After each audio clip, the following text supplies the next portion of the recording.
Howdy folks, this is the Fig Lebowski coming at you, and you're going to hear me say it all the time. If you haven't heard me say it already, that would mean you haven't watched my other videos, so please like, subscribe, and take a look. Always be updating your beds every season. If it's able, update it. If it needs it, there's going to be sales on Mulch at Lowe's and Home Depot every Memorial Day weekend or the weekend beforehand. We pick up 30 bags, maybe 40, so that we can do this. Here you go. You can see here that I have updated these two beds. Just finished it off a couple minutes ago. This is my Isbat and Not honey fig and Bass favorite, a berry fig. Once you taste one, you'll understand why it was Mr. Bass's favorite. But these two are now all set up. Now some of you might look at my beds and say, oh my God, you didn't weed. There's still grass showing up. Oh, you're going to get grass all through that bed. Yes, I am, eventually. So let's drop this on you here.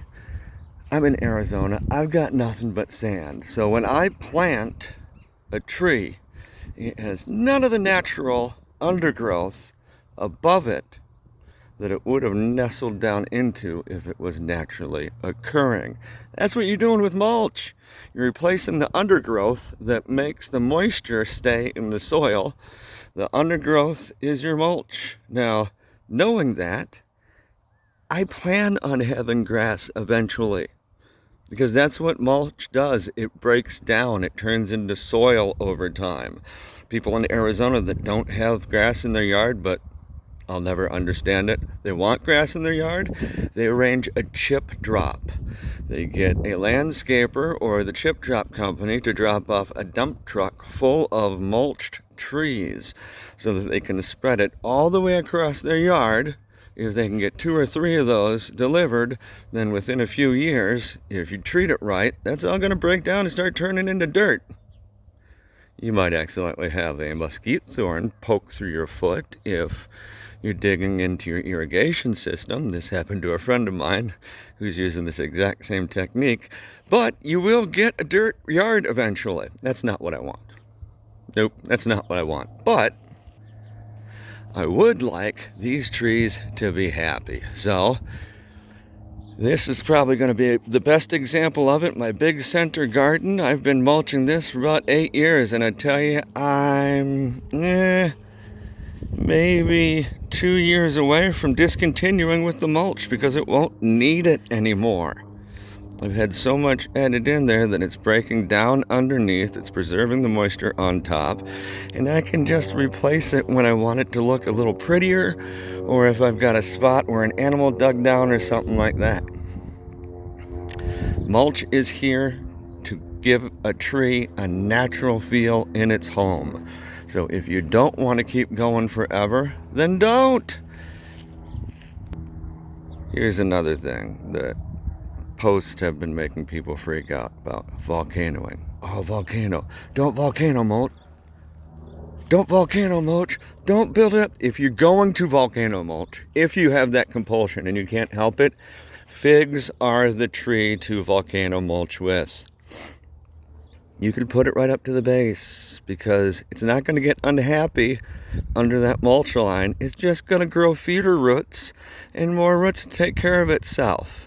Now, this is why some people, foolishly in my opinion, bury their 12-inch starter plants like a tomato.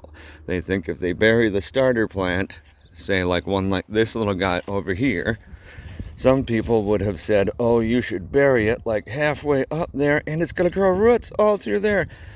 By the time you get your fig tree, it has a root nest. It doesn't need to make more roots up the trunk. Just plant it like a regular tree, okay? But if you happen to push the mulch up against it a little too high, your fig tree is not going to care. It's not going to hurt it. They're very forgiving in that regard. So I guess a couple lessons in mulch, and just know, even if you're in the Southwest, you will not have to mulch forever.